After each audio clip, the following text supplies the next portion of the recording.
Tidak semua tempat wisata diciptakan untuk manusia. Sebagian lahir dari air mata, pengkhianatan, dan kutukan yang belum pernah dicabut. Jika kamu pernah menginjakan kaki di Baturaden, Purwokerto, pernahkah kamu merasa angin di sana seperti berbisik nama seseorang? Atau mungkin itu bukan angin. Assalamualaikum warahmatullahi wabarakatuh. Halo para penjelajah kisah misteri Nusantara. Sebelum cerita kelam ini dimulai, pastikan kamu subscribe channel ini. Karena setiap kisah yang kami bawakan bukan sekadar dongeng, melainkan jejak masa lalu yang masih bernapas hingga hari ini. Jauh sebelum Baturaden dikenal sebagai tempat wisata yang ramai oleh tawa dan kamera, wilayah itu hanyalah hamparan hutan basah, berkabut tebal, dan sunyi seperti kuburan yang belum bernama. Gunung Slamet berdiri angkuh di kejauhan, puncaknya tertutup awan hitam yang seakan tak pernah benar-benar pergi. Orang-orang tua dahulu percaya, gunung itu bukan sekadar tanah dan batu, melainkan makhluk hidup, penjaga keseimbangan, pemakan janji, dan saksi bisu dosa manusia. Di kaki gunung itulah, sebuah kisah lahir, bukan dari kebahagiaan, melainkan dari air mata seorang perempuan bangsawan. Di sebuah kadipaten kecil yang kini hanya tersisa namanya dalam bisikan rakyat, hiduplah seorang putri yang kecantikannya sering disebut sebagai terlalu manusiawi untuk dunia roh dan terlalu sakral untuk dunia manusia. Ia dikenal sebagai Putri Raden Sari, anak seorang bangsawan yang berkuasa, namun hidupnya dikurung oleh tembok adat dan ambisi. Setiap langkahnya diawasi, setiap senyumnya diatur, dan setiap perasaannya dilarang tumbuh. Putri tak boleh jatuh cinta sembarangan, begitu kata ayahnya suatu malam, suaranya berat seperti palu hakim. Putri Raden Sari hanya menunduk, jemarinya gemetar di balik selendang sutra. Namun tak ada adat yang mampu membunuh rasa. Di antara para abdi dalem, ada seorang pemuda penjaga kuda, rakyat biasa, tak berdarah biru, namun berhati jujur. Namanya tak pernah dicatat sejarah, tapi rakyat menyebutnya Jaka Wulung. Diam-diam, tatapan mereka sering bertemu di sela-sela kesibukan istana. Ampun, Gusti, hamba hanya ingin memastikan kuda Paduka sehat, ucap Jaka suatu pagi. Putri Raden Sari tersenyum tipis, senyum yang terlalu berani untuk seorang bangsawan.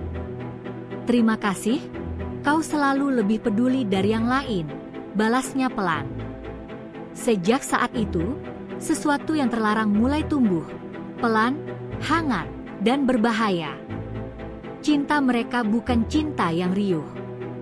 Ia lahir dalam diam, dalam lirikan, dalam pertemuan singkat di balik kabut pagi. Namun kabut tak pernah mampu menyembunyikan dosa dari mata para penguasa. Bisik-bisik mulai terdengar di istana, seperti ular merayap di balik dinding kayu. Putri terlalu sering ke kandang kuda, kata seorang abdi dengan suara bergetar. Itu aib, sahut yang lain. Dan ketika kabar itu akhirnya sampai ke telinga sang bangsawan, murkanya bukan main. Bawa putri itu ke hadapanku, teriaknya, membuat burung-burung berterbangan dari pepohonan. Malam itu, hujan turun tanpa jeda. Petir menyambar seperti pertanda buruk. Putri Raden Sari dipaksa berdiri di hadapan ayahnya, sementara Jaka Wulung diseret masuk dengan tangan terikat. Apa yang kau lakukan dengan rakyat jelata ini? Bentak sang bangsawan. Air mata mengalir di pipi sang putri. Ayah, hamba mencintainya, ucapnya lirih namun tegas. Kalimat itu seolah membelah langit. Sang bangsawan terdiam sesaat, lalu tertawa dingin. Kalau begitu, katanya pelan namun mengerikan, biarlah gunung yang menghakimi kalian. Dan sejak malam itulah, langkah menuju kutukan Baturaden dimulai. Bukan sebagai legenda, melainkan sebagai hukuman yang tak pernah benar-benar selesai. Malam ketika Putri Raden Sari dan Jaka Wulung diusir dari kadipaten, langit seakan ikut murka. Hujan turun tanpa ampun, membasahi tanah, pakaian, dan harapan mereka. Tak ada bekal kecuali keberanian dan rasa cinta yang kini berubah menjadi ketakutan. "Kita kemana sekarang?" Suara Putri Raden Sari bergetar, langkahnya tertatih di tanah licin. Jaka Wulung menggenggam tangannya erat, seolah takut kehilangan untuk kedua kalinya. "Ke kaki gunung selamat, Gusti." "Tak ada prajurit yang berani mengejar ke sana," jawabnya. Namun bahkan saat kata-kata itu terucap, hatinya sendiri tak sepenuhnya yakin. Hutan di sekitar gunung bukan hutan biasa. Pepohonan menjulang seperti tombak raksasa, akar-akar melilit tanah seperti ular lapar, dan kabut turun perlahan, menelan pandangan. Setiap langkah terasa diawasi. Burung-burung malam berhenti bersuara, digantikan oleh bunyi aneh, seperti langkah kaki yang mengikuti dari kejauhan. Putri Raden Sari memeluk selendangnya erat. "Jaka, aku merasa kita tidak sendirian," bisiknya. Jaka menoleh cepat, matanya menyapu kegelapan. "Tenang, Gusti. Selama kita bersama, apapun akan kita hadapi," ucapnya, meski suaranya sendiri terdengar rapuh. Mereka berjalan berjam-jam, hingga kaki Putri Raden Sari mulai berdarah terkena batu dan duri. Jaka berlutut, merobek kain bajunya untuk membalut kaki sang putri. "Maafkan aku, karena aku, hidupmu jadi seperti ini," kata putri dengan air mata jatuh satu-satu ke tanah. Jaka menggeleng keras. "Jangan berkata begitu. Aku lebih takut kehilanganmu daripada kehilangan nyawaku sendiri." Kalimat itu menggantung di udara, seolah mengundang sesuatu yang lebih gelap untuk mendengarkan. Saat mereka akhirnya menemukan sebuah dataran kecil dekat mata air panas yang mengepul, tubuh mereka sudah hampir roboh. Uap air naik perlahan, bercampur kabut, menciptakan suasana seperti alam mimpi. Putri Raden Sari menatap air itu lama. "Hangat, seperti pelukan ibu," gumamnya. Namun di balik kehangatan itu, ada aroma besi yang aneh, seperti darah tua. Jaka Wulung menelan ludah. Ia tahu tempat ini bukan tempat berlindung, melainkan gerbang. Dan benar saja, saat mereka beristirahat, suara berat terdengar dari balik kabut. "Manusia, siapa yang berani menodai wilayah ini?" Suara itu bukan teriakan, bukan bisikan, melainkan gema yang terasa langsung di dada. Putri Raden Sari menjerit pelan, sementara Jaka berdiri melindunginya. Dari kabut muncul sosok tinggi berjubah hitam, wajahnya samar, matanya merah menyala. "Kami hanya mencari tempat hidup," kata Jaka terbata. Sosok itu tertawa pelan. "Tak ada kehidupan di sini. Hanya perjanjian dan harga yang harus dibayar." Sosok berjubah itu memperkenalkan dirinya sebagai penjaga kaki Gunung Slamet, makhluk tua yang telah ada jauh sebelum kerajaan-kerajaan berdiri. Gunung ini hidup dari janji dan pengorbanan, katanya, suaranya berlapis-lapis seperti banyak orang berbicara sekaligus. Putri Raden Sari berlutut, air matanya jatuh ke tanah panas. "Ampuni kami hanya ingin bersama," pintanya. Penjaga itu menunduk, menatapnya lama, seolah membaca seluruh hidupnya. "Cinta kalian telah melanggar tatanan manusia. Gunung tak peduli pada cinta, hanya pada keseimbangan." Jaka Wulung melangkah maju. "Ambil nyawaku jika perlu. Jangan sakiti dia," ucapnya tegas. Putri Raden Sari menoleh cepat. "Jaka, jangan." Namun penjaga itu justru tertawa pelan. Pengorbanan semacam itu Selalu terdengar indah, katanya sinis. Tapi gunung tidak butuh kematian. Ia butuh kutukan yang hidup. Kalimat itu membuat udara terasa lebih dingin, meski uap panas terus mengepul dari tanah. Penjaga itu lalu menunjuk mata air panas. Air ini akan menjadi saksi. Jika kalian bertahan hidup di sini, maka darah bangsawan dan darah rakyat akan menyatu, dan tempat ini akan dikenal manusia sepanjang masa. Putri Raden Sari mengerutkan kening. Dengan cara apa? Tanyanya lirih. Penjaga itu mendekat, wajahnya kini jelas, retak seperti batu tua. Dengan penderitaan, jawabnya singkat. Malam itu, Putri Raden Sari jatuh sakit. Tubuhnya panas, napasnya tersengal. Jaka Wulung panik, memeluknya sambil berdoa dengan kata-kata yang bahkan ia tak pahami. "Bertahanlah, aku mohon," katanya berulang-ulang. Dari kejauhan, penjaga gunung mengamati tanpa emosi. "Cinta manusia selalu rapuh," gumamnya. Menjelang fajar, Putri Raden Sari membuka mata, namun tatapannya kosong. Ia duduk perlahan, menatap mata air panas. "Jaka, jika aku tak bertahan, jangan pernah tinggalkan tempat ini," katanya tiba-tiba. Jaka menggeleng keras. "Jangan bicara begitu." Namun Putri hanya tersenyum lemah. Senyum yang membuat hati Jaka hancur, karena ia tahu gunung telah mulai mengambil miliknya. Hari-hari berikutnya menjadi kabur antara hidup dan mati. Putri Raden Sari semakin sering berbicara sendiri, seolah mendengar suara yang tak didengar Jaka. "Mereka memanggilku," bisiknya suatu malam. "Siapa?" tanya Jaka ketakutan. Putri menatap gunung. Batu, tanah, air panas, semuanya. Jaka merasakan bulu kuduknya berdiri. Ia sadar, cinta mereka telah membuka pintu yang tak seharusnya dibuka manusia.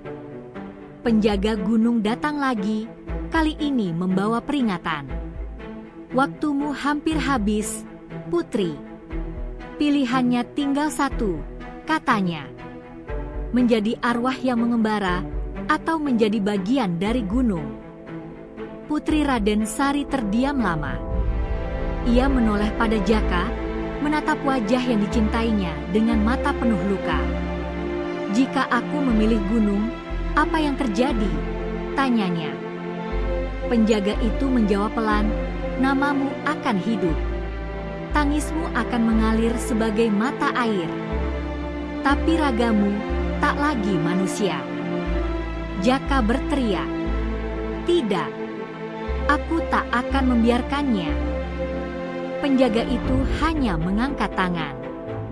Seketika, tanah bergetar kecil, membuat Jaka terjatuh.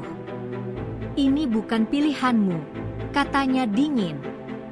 Putri Raden Sari menangis, lalu mengangguk perlahan.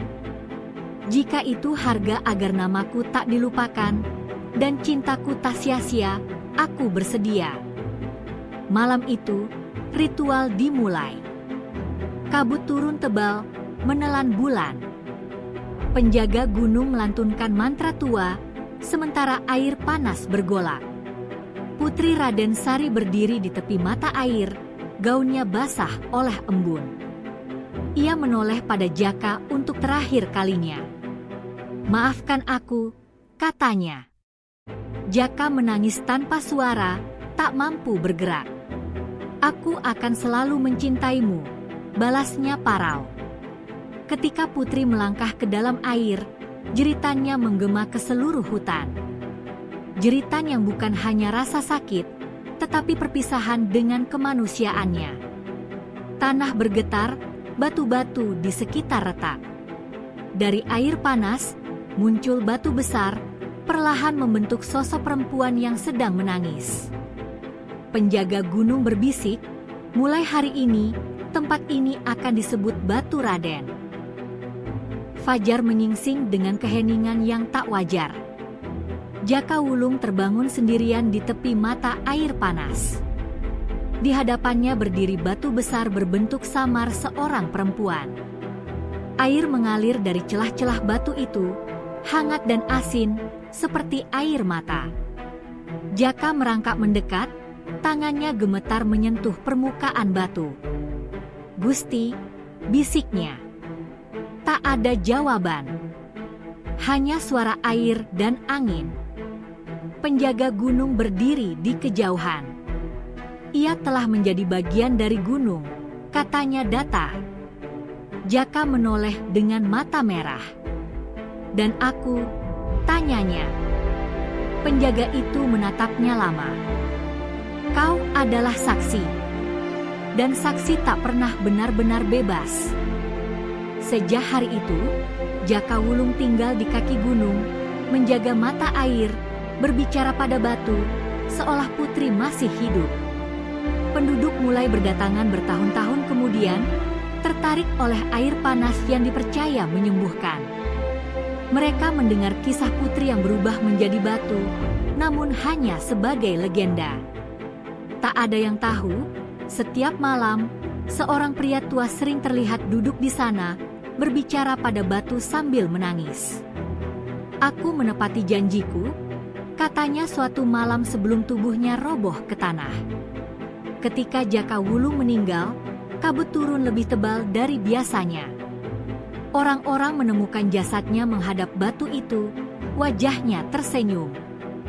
Sejak saat itu, penjaga gunung menghilang. Namun kutukan telah sempurna. Batu Raden hidup dari cerita, dari air mata, dari kenangan yang tak pernah tenang.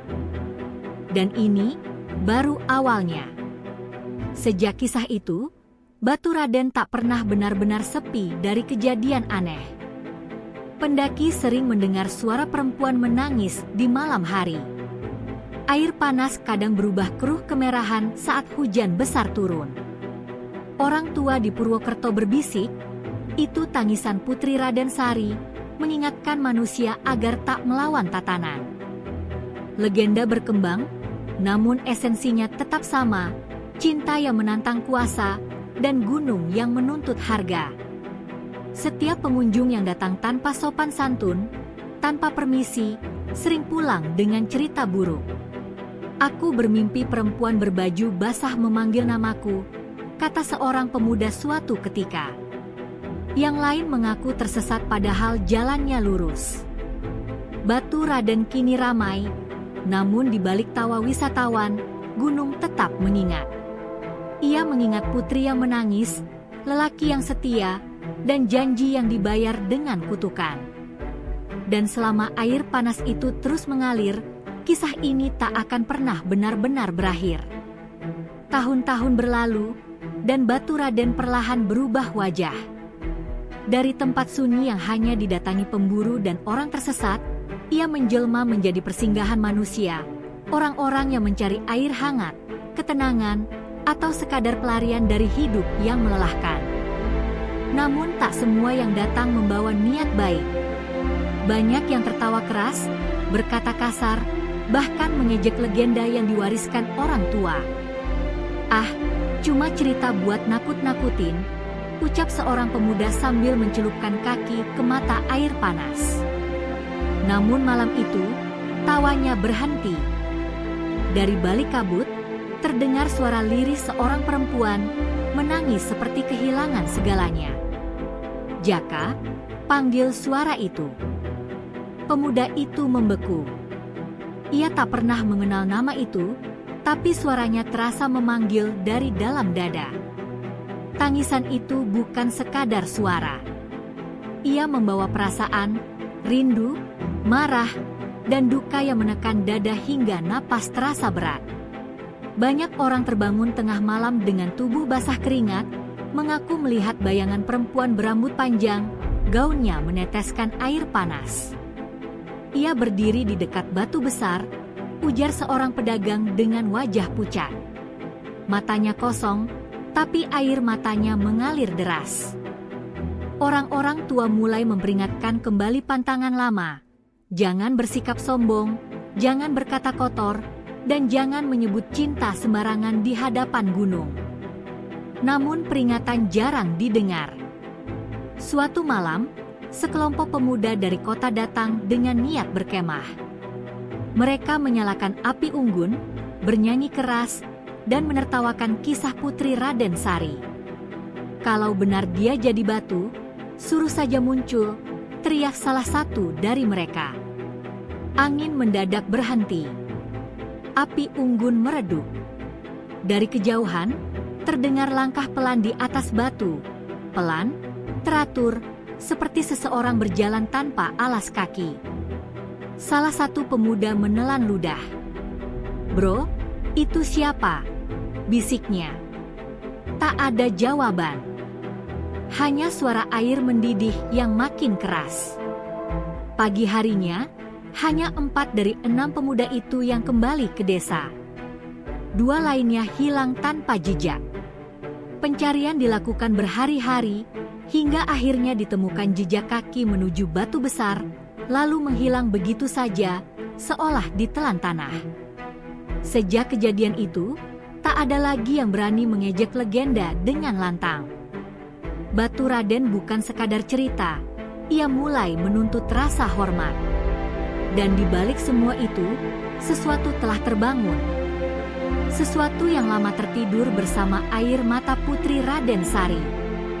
Para sesepuh desa berkumpul, membakar kemenyan, dan membuka kembali kitab-kitab tua yang hampir lapuk dimakan usia.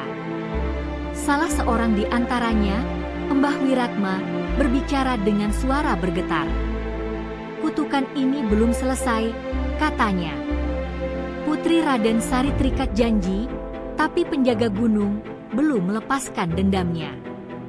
Nama penjaga gunung kembali disebut, makhluk yang dulu menuntut keseimbangan, namun kini tampak seperti menikmati penderitaan manusia.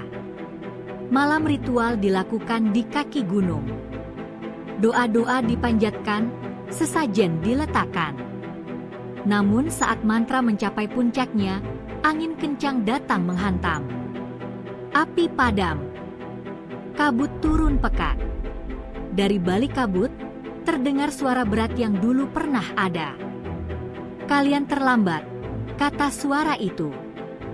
Para sesepuh gemetar. Mbah Wiratma berlutut. "Kami mohon, hentikan teror ini." Suara itu tertawa rendah. Manusia baru ingat ketika kehilangan. Sejak malam itu, gangguan makin sering. Pengunjung kerasukan, berbicara dengan suara perempuan sambil menangis. "Aku menunggu, aku sendirian," ucap mereka sebelum pingsan. Beberapa orang mengaku bermimpi menjadi jaka wulung, duduk di tepi mata air, berbicara pada batu sampai tua dan mati. Mimpi itu selalu berakhir sama. Tangan batu menyentuh dada mereka, dingin dan berat. Seorang perempuan muda pernah ditemukan berdiri di mata air saat subuh, matanya kosong. "Putri memanggilku," katanya saat disadarkan. Katanya, "Jangan ulangi kesalahannya." Kata-kata itu menyebar cepat, membuat Batu Raden semakin diselimuti aura takut. Namun rasa takut justru menarik lebih banyak orang, mereka yang ingin membuktikan keberanian, tanpa tahu bahwa gunung tak pernah bermain-main. Di puncak kegaduhan itu, hujan turun deras selama 7 hari 7 malam. Air panas meluap, mengalir seperti air mata raksasa. Batu besar itu tampak basah seluruhnya, seolah menangis tanpa henti. Pada malam ke-7, seorang anak kecil hilang. Ia terakhir terlihat bermain dekat batu besar, memanggil-manggil ibunya. "Ibu, ada tante cantik," katanya.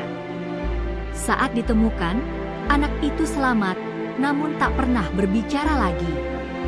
Setiap kali melihat air panas, tubuhnya gemetar hebat.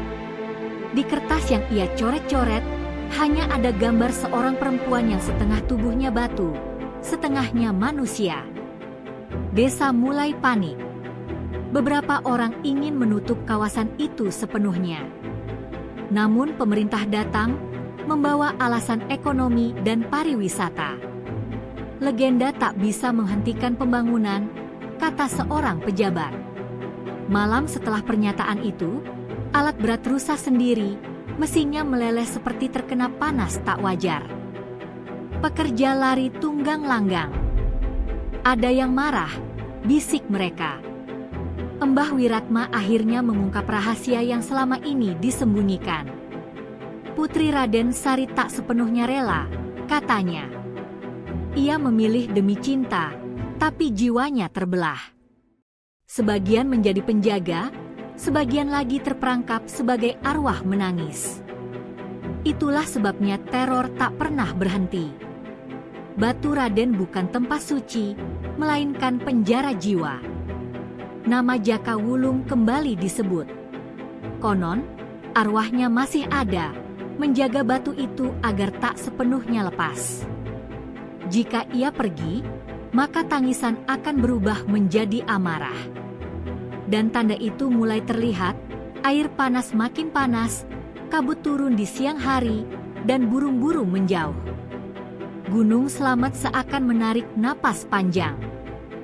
Pertanda bahwa sesuatu yang lebih besar akan terjadi. Suatu malam, seorang pendaki tersesat dan ditemukan di pagi hari duduk bersila di depan batu besar.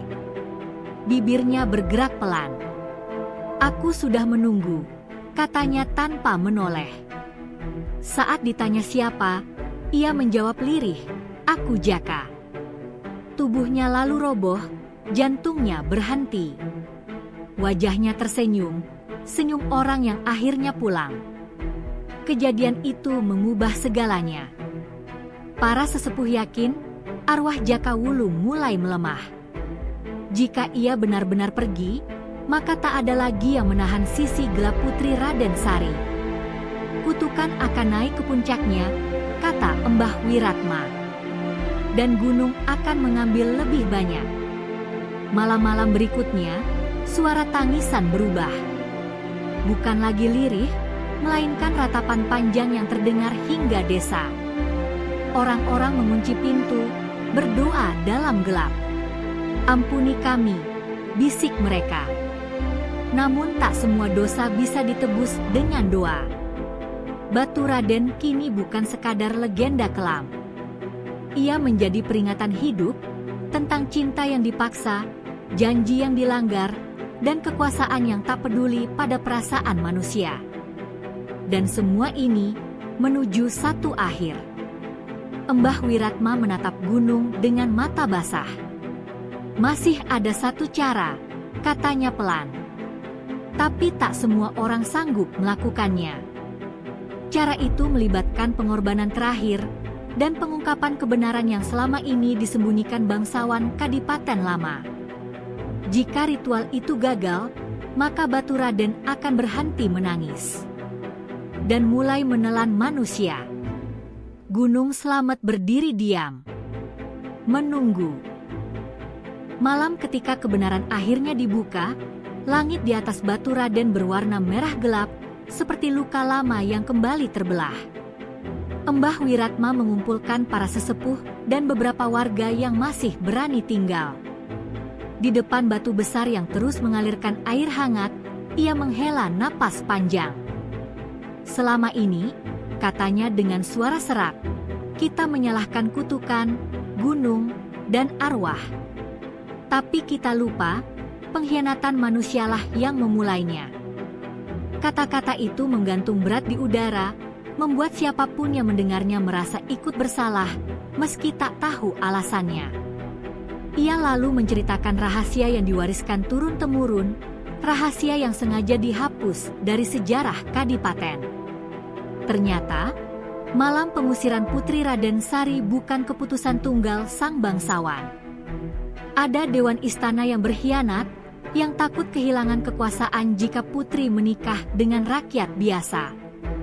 Mereka memasukkan tanda-tanda, menyebarkan kabar bahwa gunung murka, dan mendorong sang bangsawan memilih hukuman terkejam. Putri itu dikorbankan, Demi stabilitas kekuasaan, ujar Mbah Wiratma lirih. Seorang perempuan tua menutup mulutnya, menahan tangis. Jadi, semua ini karena kebohongan? Tanyanya. Di saat pengakuan itu selesai, angin berputar kencang di sekitar batu besar. Air panas memercik, seolah bereaksi terhadap kebenaran yang akhirnya diucapkan. Dari balik kabut, terdengar suara perempuan, bukan ratapan, melainkan jeritan penuh amarah. Akhirnya, suara itu mengguncang tanah. Beberapa orang terjatuh, tak sanggup berdiri. Ia mendengar bisik seseorang. Ya, Putri Raden Sari mendengar semuanya. Gunung Slamet bergetar pelan, seperti dada raksasa yang menahan napas. Mbah Wiratma berlutut. "Ampuni kami," katanya. "Kami terlalu lama diam." Namun diam-diam, semua tahu, permintaan maaf saja takkan cukup. Ada harga yang harus dibayar, dan harganya adalah darah yang setara dengan darah bangsawan yang dulu dikorbankan. Ritual terakhir pun disiapkan, ritual yang tak pernah dilakukan selama ratusan tahun. Syaratnya kejam dan jelas, keturunan darah bangsawan lama harus mengakui dosa leluhurnya, lalu menyerahkan hidupnya untuk mengakhiri kutukan. Nama itu akhirnya disebut Raden Kusuma, pejabat daerah yang selama ini paling vokal mengembangkan kawasan wisata Batu Raden. Wajahnya pucat saat mendengar silsilahnya dibacakan. Itu hanya cerita, bantahnya. Aku tak ada hubungannya dengan dosa leluhur. Namun batu besar itu bergetar keras, air panas menyembur. Suara perempuan kembali terdengar, kini lebih dekat. Darah. Yang menghukum darah.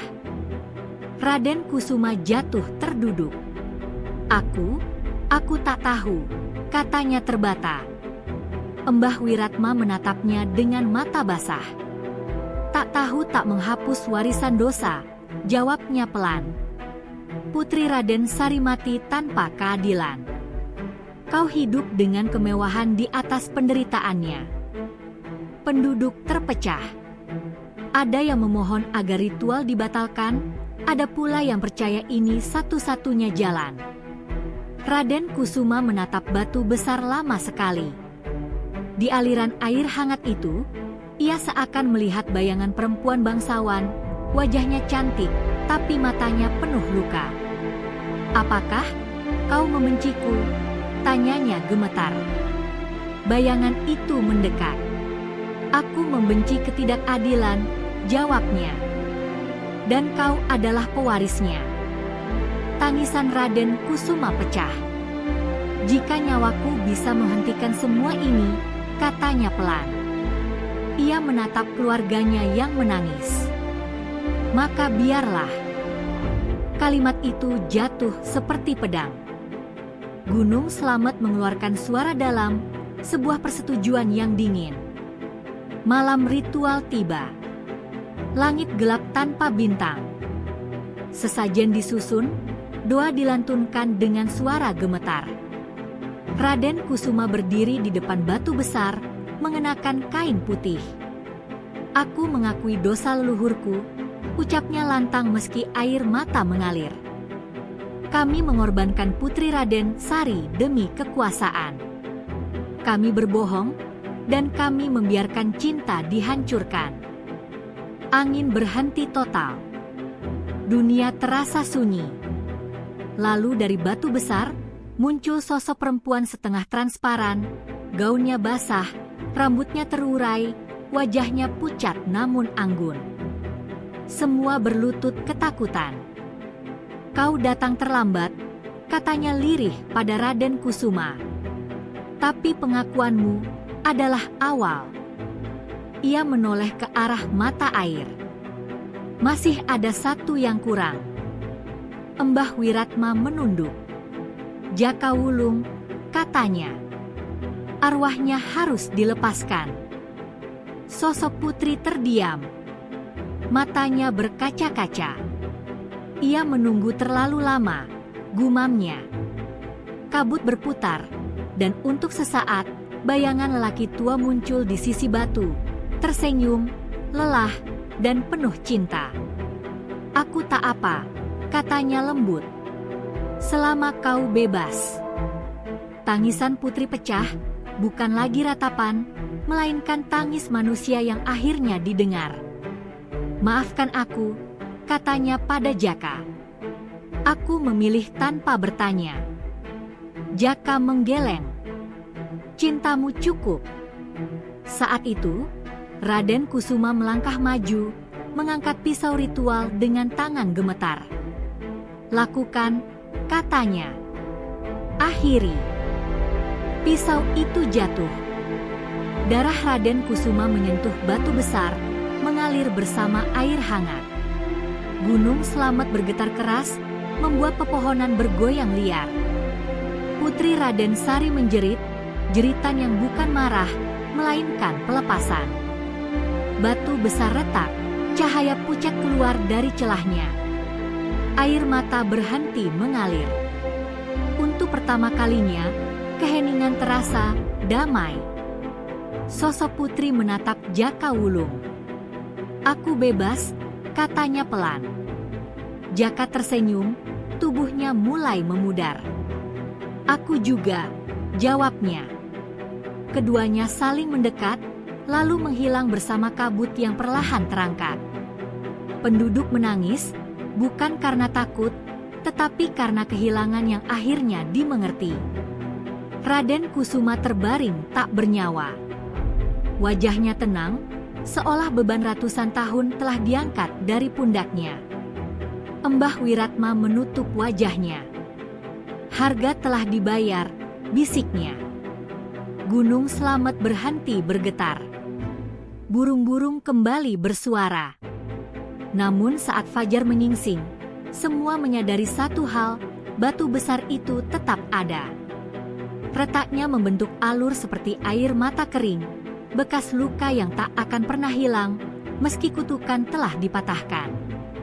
Sejak malam itu, teror berhenti. Tak ada lagi tangisan di malam hari, tak ada lagi orang hilang.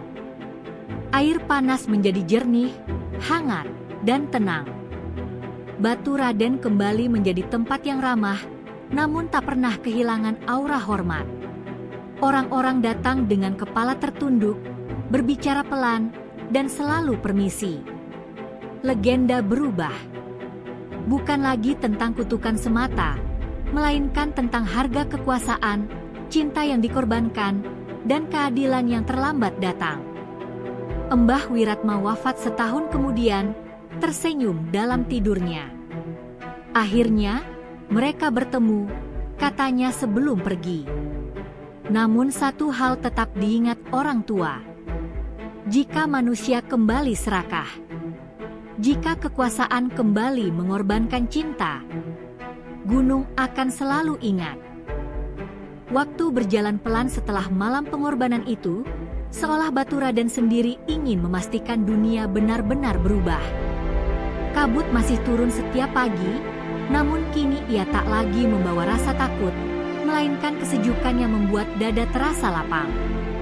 Mata air panas mengalir tenang, tak lagi bergejolak. Batu besar itu berdiri diam, retaknya membentuk garis seperti ukiran nasib, mengingatkan siapapun yang memandang bahwa tempat ini pernah menelan air mata dan darah. Orang-orang yang datang merasakan keheningan aneh, seakan ada yang mengawasi dengan lembut. Rasanya damai, ujar seorang pengunjung pelan. Yang lain hanya mengangguk, tak berani bicara keras. Para sesepuh desa sepakat, nama Putri Raden Sari dan Jaka Wulung tak boleh lagi disembunyikan. Mereka menceritakan kisah itu pada anak-anak, bukan untuk menakut-nakuti, tetapi untuk mengingatkan. Cinta tak pernah salah, kata seorang nenek pada cucunya. Yang salah adalah kekuasaan yang memaksa dan membungkam. Anak-anak mendengarkan dengan mata berbinar, membayangkan putri yang berubah menjadi batu dan lelaki setia yang menunggu hingga ajal. Kisah itu tumbuh, hidup, dan menjadi bagian dari napas Batu Raden. Namun sesekali, pada malam tertentu, orang-orang mengaku melihat dua bayangan berdiri di dekat batu. Seorang perempuan bangsawan dan seorang lelaki sederhana, berdampingan, menatap gunung. Tak ada tangisan. Tak ada jeritan. Hanya kehadiran yang hangat. Mereka menjaga, bisik warga. Bukan untuk menghukum, tapi untuk mengingatkan. Gunung Slamet berdiri tegak di kejauhan, puncaknya tertutup awan putih. Ia tak lagi menggeram, namun juga tak pernah sepenuhnya jinak. Seolah berkata pada manusia, "Aku memaafkan, tapi aku tak melupakan." Batu Raden kemudian dikenal luas sebagai tempat pertemuan antara alam dan kenangan. Para peziarah datang dengan niat bersih, meminta ketenangan, memohon keselamatan, atau sekadar mengucap terima kasih. Mereka meletakkan bunga, menunduk hormat, dan berbisik, "Permisi." Tidak ada lagi tawa sombong atau ejekan. Semua tahu, tempat ini hidup dari rasa hormat. Seorang pemandu tua sering menutup tur dengan kalimat yang sama. "Kalau kalian merasa angin menyentuh bahu, itu bukan dingin," katanya. "Itu pengingat." Para pengunjung saling pandang, sebagian tersenyum, sebagian merinding. Di antara pepohonan, suara air mengalir seperti bisikan doa. Tak ada yang berani berkata bahwa semua ini kebetulan. Legenda Putri Raden Sari dan Jaka Wulung menjadi cerita rakyat yang diwariskan lintas generasi. Lagu-lagu lirih diciptakan, kisahnya dituturkan dalam tembang malam. Nama mereka hidup, seperti janji yang akhirnya ditepati. Cinta mereka menang, kata orang-orang. Bukan dengan melawan, tapi dengan mengorbankan. Dan Batu Raden, yang dulu lahir dari kutukan, kini berdiri sebagai penanda kesadaran. Bahwa setiap tanah menyimpan ingatan. Bahwa alam mendengar, melihat, dan menunggu manusia belajar. Namun legenda tak pernah benar-benar tidur. Ia hanya bernafas pelan. Pada malam tertentu, ketika hujan turun lembut dan kabut menari rendah, suara langkah kaki kadang terdengar di dekat batu. Bukan langkah marah, melainkan langkah dua insan yang akhirnya pulang. Seorang penjaga malam pernah berbisik pada rekannya, "Aku merasa ada yang mengucap terima kasih." Rekannya tak menjawab, hanya memejamkan mata sejenak. Para sesepuh percaya, selama manusia menjaga adab, Batu Raden akan menjaga manusia. Tetapi jika keserakahan kembali datang, jika kekuasaan kembali menindas cinta, maka retakan di batu itu akan basah kembali. Bukan dengan air panas, melainkan dengan air mata peringatan. Kisah ini bukan tentang hantu, bukan pula tentang kutukan semata. Ini tentang pilihan. Tentang keberanian mengakui kesalahan. Tentang harga yang harus dibayar ketika kebenaran ditunda terlalu lama. Dan tentang cinta yang tak pernah meminta balasan, hanya pengakuan. Putri Raden Sari tak lagi menangis. Jaka Wulung tak lagi menunggu. Tapi nama mereka tertulis di setiap hembusan angin Batu Raden, mengalir di air hangat yang menyentuh kulit, dan berdiam di hati siapapun yang mendengar kisah ini dengan sungguh-sungguh. Kini, jika kamu suatu hari berkunjung ke Batu Raden dan berdiri di depan batu besar itu, cobalah diam sejenak.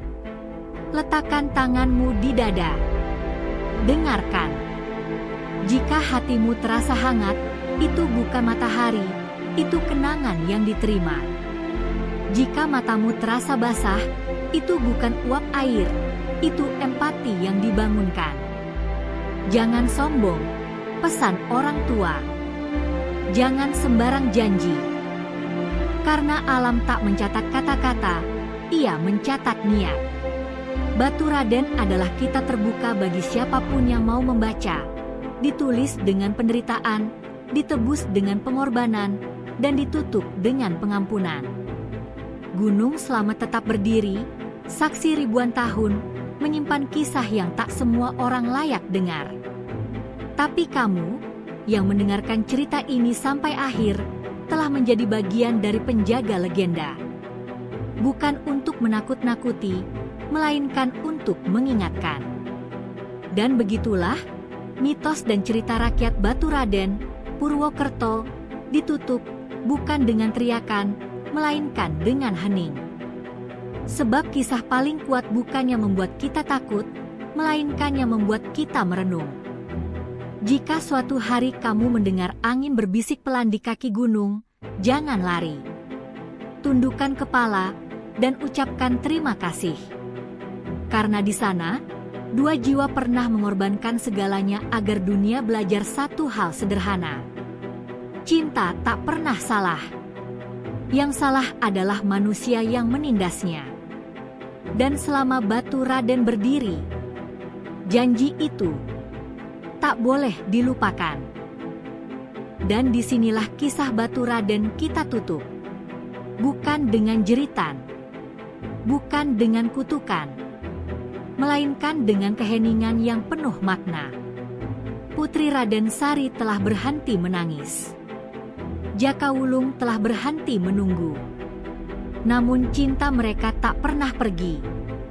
Ia tinggal di air yang mengalir hangat, di kabut yang turun perlahan, dan di angin yang menyentuh siapapun yang datang dengan hati bersih.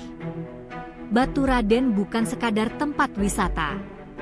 Ia adalah pengingat bahwa kekuasaan yang menindas cinta akan selalu meninggalkan luka. Dan luka yang disembunyikan suatu hari akan menuntut keadilan. Jika suatu hari kamu berdiri di kaki Gunung Slamet dan merasakan dada menghangat tanpa alasan, ingatlah kisah ini. Bersikaplah sopan, berjalanlah dengan niat baik, karena alam selalu mendengar. Terima kasih sudah menyimak kisah mitos dan cerita rakyat Nusantara ini. Jika kamu menyukai cerita seperti ini, jangan lupa subscribe, nyalakan lonceng notifikasi, dan bagikan video ini agar legenda-legenda yang hampir terlupa tetap hidup dan tak pernah dilupakan. Sampai jumpa di kisah kelam Nusantara berikutnya.